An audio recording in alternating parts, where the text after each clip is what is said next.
The Western Pacific has produced 3 Category 5 super typhoons this year, and it is only the first week of July. The season has not even peaked, and the basin has already run back-to-back super typhoons at the same American islands and set a record for the strongest June storm in more than 20 years. None of this is luck. By the end of this report, you will understand the single thing in the ocean that is manufacturing these storms, one after another, and why it is still getting worse. 3 separate storms have reached the most violent category on the scale, and the season has not even entered its peak. That is where the Western Pacific stands as of this week, and it is the single detail that should stop you, because a 3rd Category 5 before the traditional peak even begins is not how this basin is supposed to behave. The peak of the Western Pacific typhoon year normally runs from August through October, when the ocean has had the whole summer to warm. Reaching that level of storm 3 times before the window opens is a front-loaded, out-of-rhythm season, and it is the clearest signal we have that something underneath the water has changed. I want to be precise about what this is and what it is not. This is not a claim that one single storm in 2026 has broken the all-time record. It is not. The story here is the pattern, not any one name on the map. It is the stacking. It is 3 Category 5 storms this early, back-to-back super typhoons aimed at the same small chain of American islands, and a June storm strong enough to stand as the most powerful the calendar month has seen in more than 20 years, all in the same basin, all in the same season, all over the same overheated stretch of ocean.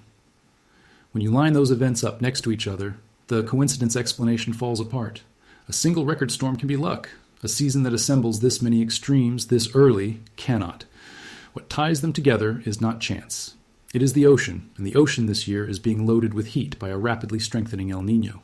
That is the engine, and everything else you're about to see is the exhaust. Let me start with the storm that is spinning right now. The current exhibit is Super Typhoon Bavi, and it is the pattern caught in the act. As of yesterday's data window, Bavi was tracked as a powerful super typhoon in the Western Pacific, most recently logged at roughly 135 knots of sustained wind. That is Category 4 equivalent, a large and dangerous system by any measure.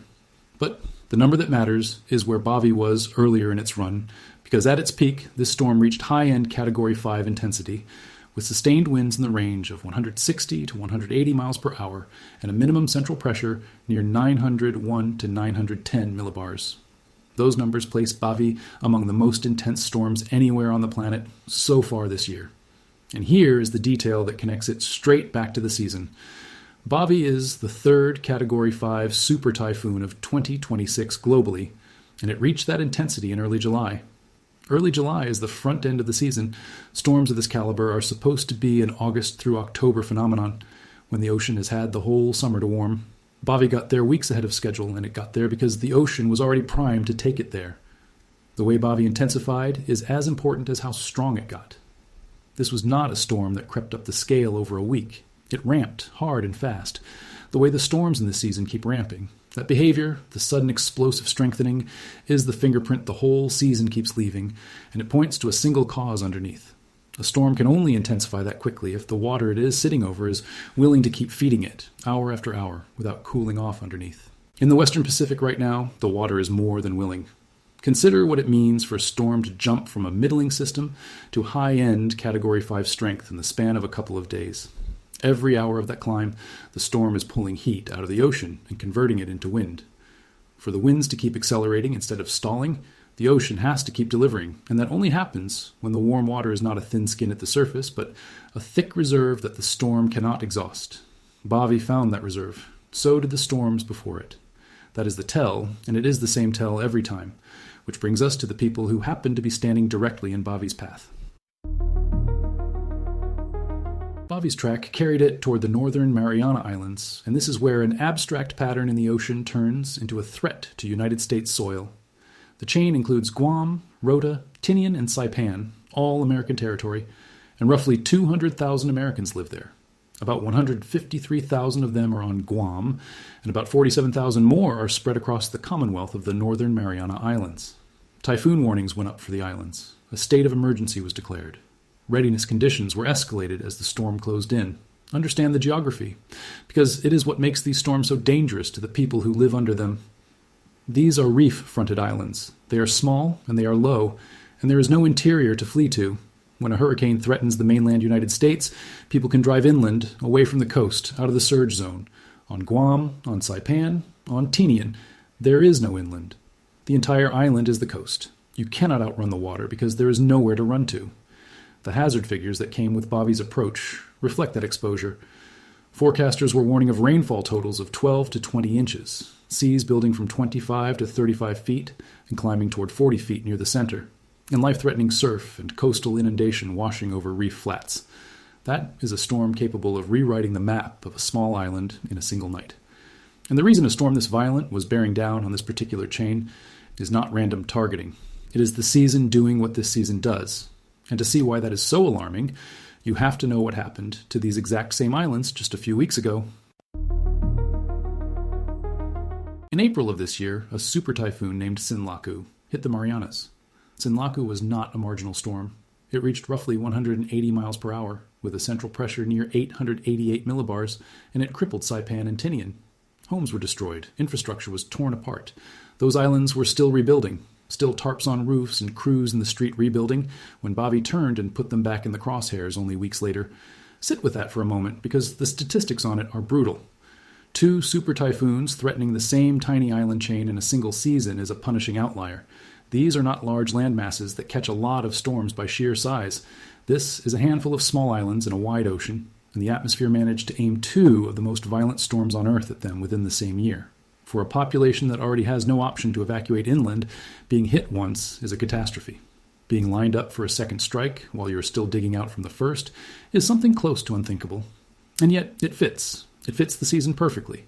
Because if the ocean across the whole basin is loaded with more heat than usual, then more of the storms that form over it will reach super typhoon strength, and the odds of 2 of them finding the same target in 1 year climb accordingly. Sinlaku in April and Bavi in July are not 2 unrelated disasters. They are 2 readings off the same instrument, the same overheated ocean, producing the same kind of extreme storm twice. And they are not even the only record this season has set. June had its own. Before Bavi, before the July headlines, this season had already forced a record out of the calendar. In late June, a super typhoon named Mikala, known regionally as Francisco, rapidly intensified into the strongest June typhoon since 2004. That is a 22-year mark. Broken. Mikala added more than 50 knots of intensity in 24 hours, an explosive rate of strengthening, and it was forecast to peak around 130 knots as it recurved toward the Ryukyu Islands in southern Japan. The specific number to hold onto there is the 50-knot gain in a single day, because it tells you what kind of environment this storm formed in. The formal threshold that meteorologists use to define rapid intensification is a 30-knot increase in 24 hours. Mikala did not just clear that bar. It went well past it, adding intensity at nearly double the rate that already qualifies as rapid. And it was not alone. Across this season, multiple storms have crossed that rapid intensification threshold, several of them adding strength far faster than the definition requires. That is the thread I want you to keep pulling on. A record June storm, on its own, is a curiosity. A record June storm in the same season as 3 early Category 5 typhoons and a double strike on the Marianas is not a curiosity. It is confirmation. Each one of these events, taken by itself, might be waved away. Taken together, they trace a single curve, and that curve bends in exactly the direction you would expect if the ocean underneath were being flooded with extra heat. So let us stop looking at the storms for a moment and look directly at the water. Every storm in this season is a symptom. The cause is a shift in the Pacific Ocean itself, and we can measure it directly. The tool is called the Oceanic Niño Index, and it tracks how much warmer or cooler the central tropical Pacific is running compared to its long-term average. Right now, that index stands at plus 0.98 for the April through June season. That is firmly in El Niño territory, and it is still climbing. But the single number matters far less than the trajectory, and the trajectory is genuinely startling. Trace the index back through the past year. It read minus 0.54, then minus 0.37, then minus 0.14. Then it crossed 0 and kept going to plus 0.13, then plus 0.51, and now plus 0.98. That is a swing of more than a full degree in roughly 6 overlapping seasons. And the most recent single step was a jump of plus 0.47 all at once. This is not a stable, gentle El Niño sitting in the background. It is a rapidly intensifying one, accelerating as it climbs. Underneath that index sits the actual heat. The sea surface temperature in the key monitoring region is near 28.7 degrees Celsius, which is almost a full degree above the long-term baseline. And over in the Western Pacific, in the zone where these typhoons are being born, sea surface temperatures are running between 29 and 31 degrees Celsius. That Western Pacific warm pool is the single largest reservoir of warm water anywhere on Earth. And this year, it is not only warm at the surface, it carries a thick layer of stored heat well below the waterline. That distinction, surface warmth versus heat that extends far down, turns out to be everything. It is the difference between a storm that fizzles and a storm that runs away. And notice how the index has been moving, because the direction is as important as the value. A reading that climbs by nearly half a point in a single step is not a system settling into a comfortable equilibrium. It is a system still gaining energy, still tilting further toward its warm extreme. Every fraction of a degree that index adds is more heat available to the storms forming over it. That is why the trajectory unsettles the forecasters more than the raw number does. A stable El Niño is a known quantity you can plan around.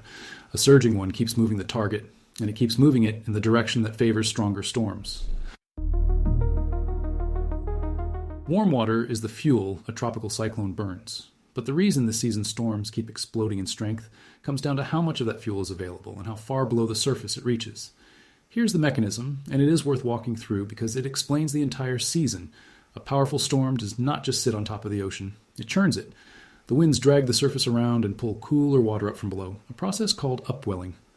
Normally, that upwelled cool water acts like a brake. The storm chills the very surface it is feeding on, and it starves itself before it can get truly monstrous. Now change one thing. Make the warm layer thick, so the heat does not stop a few feet down, but extends far beneath the surface. When a storm over that kind of ocean churns the water, there is no cool layer waiting underneath to pull up. The upwelling just brings more warm water to the surface. The brake never engages, and a storm with no brake can intensify in a straight line, faster and higher, until it hits some other limit. That is what oceanographers mean when they talk about ocean heat content. And it is why this season's storms keep clearing the rapid intensification threshold like it is not there. There is a ceiling to all of this, a value scientists call the maximum potential intensity. It is the theoretical strongest a storm could possibly get in a given environment. And the crucial point is that this ceiling rises as the ocean warms. Raise the heat content, and you raise the roof on how strong a storm is allowed to become. Research over the past decade has documented exactly this. As ocean heat content has climbed, rapid intensification events have grown more frequent.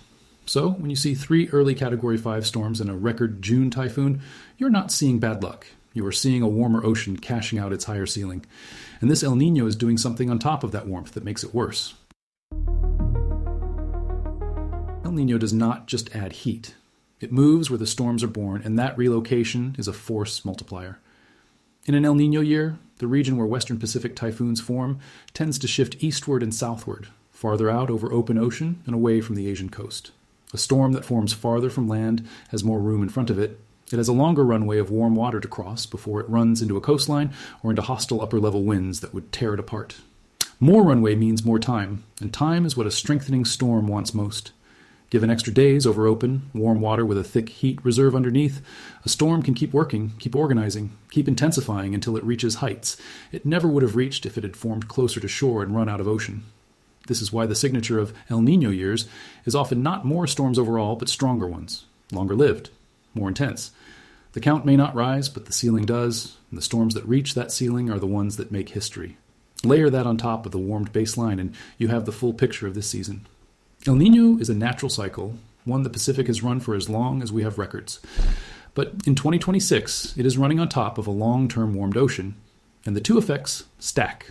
The background warmth raises the whole floor. The El Niño pulse raises it further. And the result is an environment tuned for extremes, an ocean engineered by nothing more exotic than heat to manufacture exactly the kind of storms we are watching it produce. That engine does not only build wind, sometimes it builds water, and the water can be just as deadly. Wind is the headline, but this season has shown its other face, and it is flooding. In the same July window that Bavi was spinning up, another system made landfall in Guangxi in southern China, around the 3rd of July. It was not a monster on the wind scale. What made it lethal was that it stalled. It stopped moving and it sat there and it dumped rain on the order of more than 700 millimeters in 24 hours over the hardest hit areas. That is more than 2 feet of water falling out of the sky in a single day. The consequences followed the physics. Reservoirs overtopped. There was dam breach flooding, and tens of thousands of people were forced to evacuate. This is the same season expressing itself through a different weapon. The overheated ocean does not just build stronger winds, it loads more moisture into the atmosphere, and a warmer atmosphere holds more water. When a storm carrying that much moisture stalls over land, the result is the kind of catastrophic rainfall that breaks dams. Same engine, same overheated Pacific, different face. And here's a contrast that ties the whole global picture together. While the Pacific has been manufacturing back-to-back Category 5 storms, the Atlantic has been silent. During the same period, the Atlantic Basin was forecast for 0 tropical development over a 7-day window. One ocean raging, the other dead calm, sitting directly across from each other. That split is not a coincidence either. It is one of the classic fingerprints of El Niño, which tends to suppress Atlantic hurricane activity at the very same time it supercharges the Pacific. 2 basins, opposite behavior, one cause. But there is a catch in all of this, a place where even our measurements start to fail us. Here is an uncomfortable truth about these storms. We may not actually know how strong they really are. In the Atlantic, when a hurricane threatens, aircraft fly directly into it. Hurricane hunters punch through the eye wall and measure the wind and the pressure from the inside. In the Western Pacific, that routine reconnaissance does not exist. There are no planes flying into Bavi. Intensity out here is estimated almost entirely from satellite imagery, using a method called the Dvorak technique that reads a storm's strength from the pattern of its clouds. That means the official peak intensity of every storm in this season carries real uncertainty. It is entirely possible that some of these typhoons are stronger than the numbers we have assigned them. This is a genuine blind spot in how we watch the planet's most violent storms, and it feeds directly into the central question of the season. If the ocean is loaded, if the ceiling is rising, and if we are measuring these storms from hundreds of miles away by the shape of their clouds, then the record we are keeping may be the lower bound of the truth, not the truth itself. Think about what that uncertainty does to the record itself. When we say this is the strongest June typhoon in 22 years, or that Bavi peaked in the Category 5 range, those statements rest on satellite estimates, not on a measured wind reading taken from inside the eye. The methods are good, refined over decades, and they are not guessing wildly. But an estimate is still an estimate, and the error bars are real. If anything, the incentive in an uncertain estimate is to be conservative, which means the honest possibility runs in one direction.